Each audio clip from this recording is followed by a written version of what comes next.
ভারত থেকে নেমে আসা পাহাড়ি ঢলে এবং বাংলাদেশে চলমান যে অতিবৃষ্টি তাতে করে আবার তৃতীয় দফার মতো 2024 সালে আমাদের গোয়াইনঘাট উপজেলায় বন্যা পরিস্থিতির উদ্ভব হয়েছে।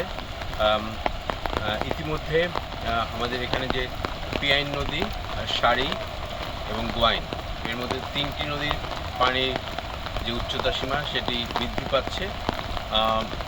গতকাল চেরাপুঞ্জিতে 313 মিলিমিটার বৃষ্টিপাত হয়েছে এবং এর প্রভাব আজকে ব্যাপকভাবে এখানে পড়েছে।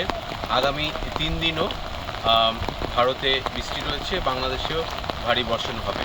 এর প্রভাবে সিলেটের গোয়াইনঘাট সহ এর ভাটিতে যে উপজেলাগুলো রয়েছে সেগুলো প্লাবিত হওয়ার সম্ভাবনা রয়েছে। ইতিমধ্যে আমাদের গোয়াইনঘাট উপজেলার এখানে দুইটি যে মূল সড়ক সেটি প্লাবিত হয়েছে, পানি প্রবাহিত হচ্ছে এর উপর দিয়ে, এবং আশেপাশের যে এলাকাগুলো রয়েছে সেগুলো প্লাবিত হয়েছে। আমাদের এখানে সার্বিকভাবে 56টি আশ্রয়কেন্দ্র রয়েছে। সেই আশ্রয়কেন্দ্রগুলো প্রস্তুত রয়েছে এবং এখানকার যে কার্যক্রম সেগুলো 13টি ইউনিয়নের সমন্বয়ের জন্য একজন করে ট্যাগ অফিসার নিয়োগ করা হয়েছে এবং তারা ইউনিয়ন পরিষদের চেয়ারম্যান এবং যারা নীতি সদস্য এবং ভলান্টিয়ার আছে তাদেরকে সমন্বয়ে রেখে কাজ করবে।